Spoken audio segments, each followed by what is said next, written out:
Oi, gente! Bom, esse vídeo aqui é para falar sobre um assunto meio polêmico. Eu acho que eu quase preferiria falar sobre política a falar sobre esse assunto. Tu vai falar, Joyce? Gente, cópia ou inspiração no mundo da moda? Eis a questão. É um assunto delicado, não é mesmo? Mas eu vou falar pra vocês que assim, eu trato ele, vou trazer aqui o meu ponto de vista sobre isso, sobre como eu vivo e como, enfim, né? Como é que eu trabalhava na moda aí nas minhas pesquisas e tal, para trazer um pouco da minha verdade, da minha vivência.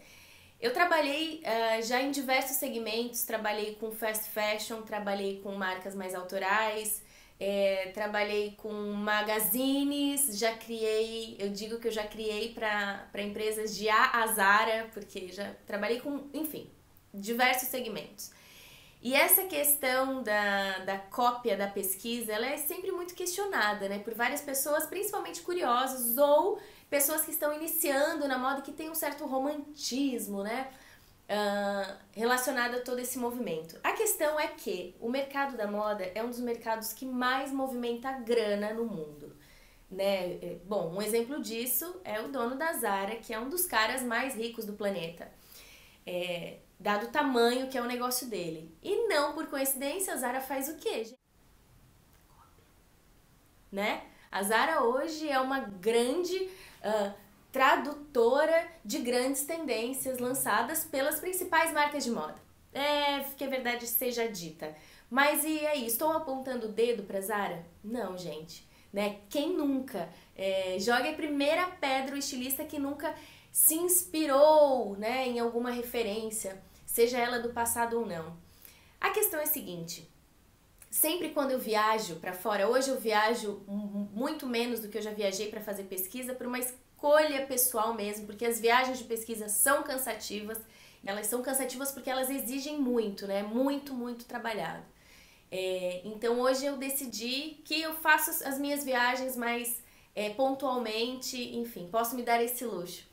Mas sempre quando eu fiz pesquisa, as minhas viagens sempre eram iniciadas pelas grandes marcas e pelas principais department stores, que eu digo. São as lojas de departamento com as principais grifes. Porque eu sempre quis ver primeiro o que as grandes labels, o que os grandes estilistas tinham a dizer de novidade. E daí então eu ia refinando essa informação até chegar no fast fashion, na moda mais mastigada, digamos assim. E, gente, não raro eu encontrava coisas muito similares. Ou, assim, estilista X criou numa coleção e na coleção seguinte outra marca tinha idêntico, a mesma referência. Ou seja, eram exemplos descarados também de inspiração, né? Que talvez não tenha nem surgido um do outro, talvez eles tinham tido a mesma fonte de inspiração.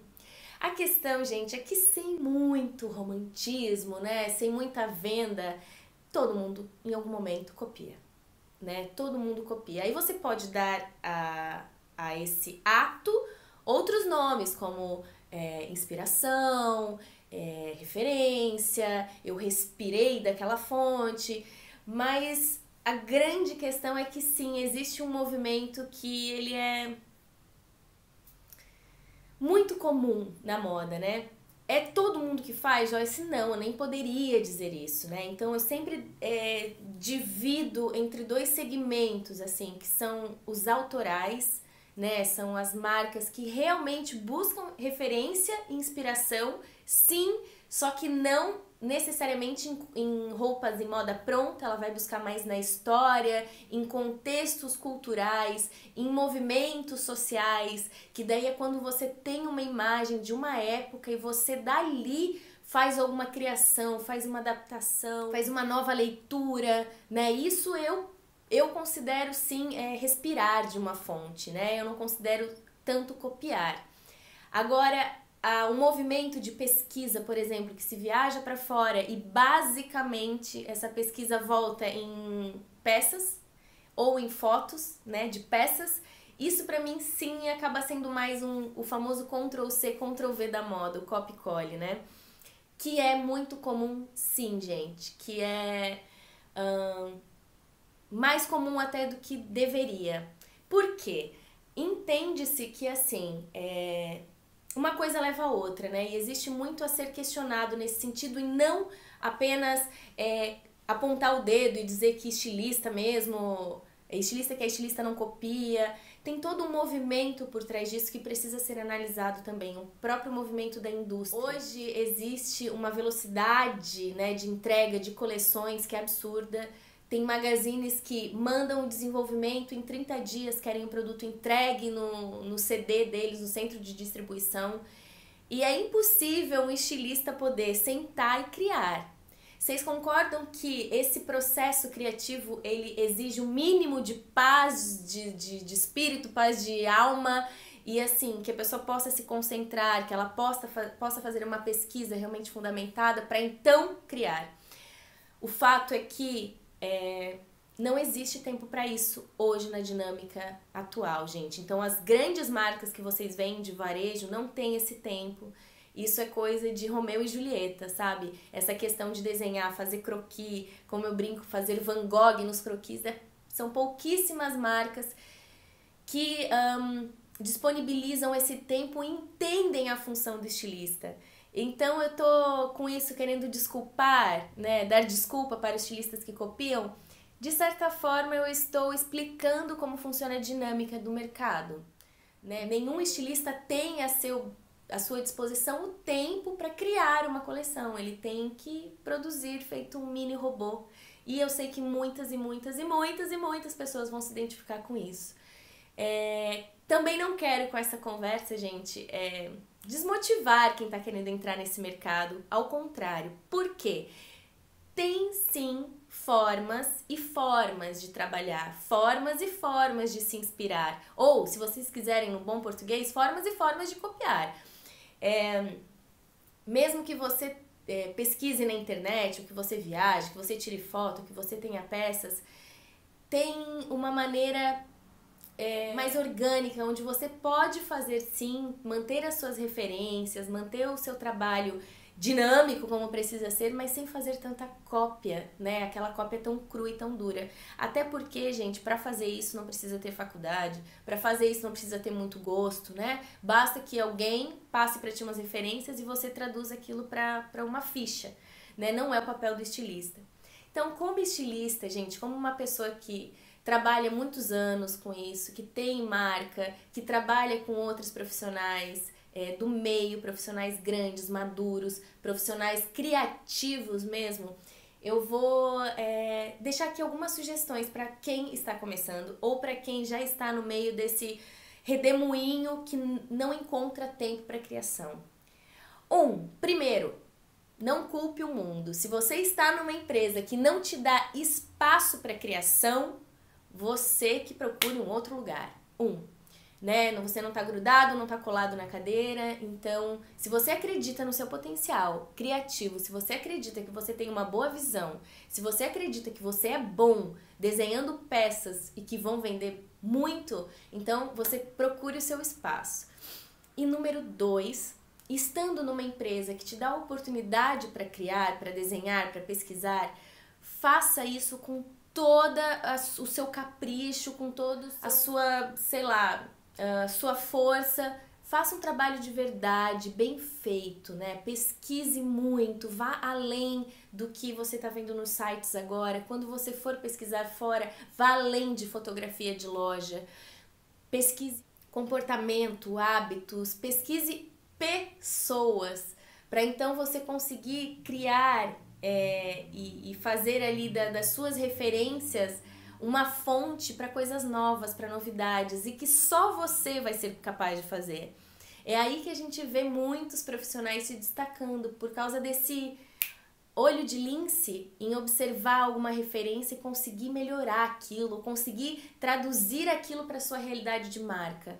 Né? Nunca a cópia por si só ela vai trazer muito retorno, ela precisa ser interpretada. Então todas as referências, que sejam fotos, peças, enfim, elas precisam ser um start para a sua ideia e não a sua ideia, né? E não usar aquilo como uma criação sua, não se aproprie disso como se fosse seu. De novo, que eu disse, eu trabalhei com profissionais geniais e todos eles em algum momento e de alguma maneira beberam de alguma fonte. buscaram referência em algum lugar, ou em alguma peça, ou em algum desfile, em alguma, enfim, sempre, tá? Isso é o comum e faz parte do nosso métier. Até porque muitas vezes a gente não tem tempo de errar, né? Então não tem tempo pra, sei lá, ser super inventivo e criar peças do Arco da Velha, porque tu tem um resultado para entregar. Então a gente sempre já costuma afinar os nossos olhos e olhar para ideias que funcionaram, enfim. Em terceiro lugar, gente, seja generoso com a sua pesquisa, sabe? Não fique nos mesmos lugares, vendo as mesmas coisas, porque isso não vai renovar você, isso não vai te trazer novidades pessoais para que você possa criar coisas interessantes, coisas novas. Então, abra a sua cabeça. Eu já falei sobre os gatilhos criativos e eles funcionam e eles são verdade. E quando você menos imaginar, você vai ter ideias, enfim, que surgem da sua pesquisa, surgem da sua busca. E nós, como criativos, precisamos desses estímulos, sabe? Seja arte, cinema, fotografia, música, festivais, rua. Isso tudo está disponível aqui, gente. Hoje todo mundo tem acesso pela internet a tudo, sabe? Busque inspiração para você, os estilistas que você mais gosta, busque estudar a história deles, sabe? Como começou cada um, qual foi o início, qual era o propósito dessas marcas, enfim. Pesquise para você saber mais, para você ser especialista. E daí o seu trabalho nunca vai ser um trabalho minguado, um trabalho que não tem uma história para contar. E aí a questão de cópia e inspiração, ela vai ser algo que não vai te preocupar nesse processo inteiro, porque não vai ser natural da sua composição de trabalho, não vai ser natural da sua metodologia fazer isso. Bem, eu espero ter falado de forma clara sobre esse assunto, que é um pouco delicado. Então, não romantize de verdade essa situação e tampouco aponte o dedo, porque se você gosta de um artista e um dia já se inspirou na maquiagem dele, se você gosta de uma atriz e um dia já copiou o cabelo dela, enfim, de alguma forma você se apropriou dessas referências. Então isso acontece o tempo inteiro, todos os dias, em todos os lugares. E continue me assistindo, se quiser saber um pouco mais, me acompanhe no Instagram e assista meus outros vídeos aqui. Um beijo!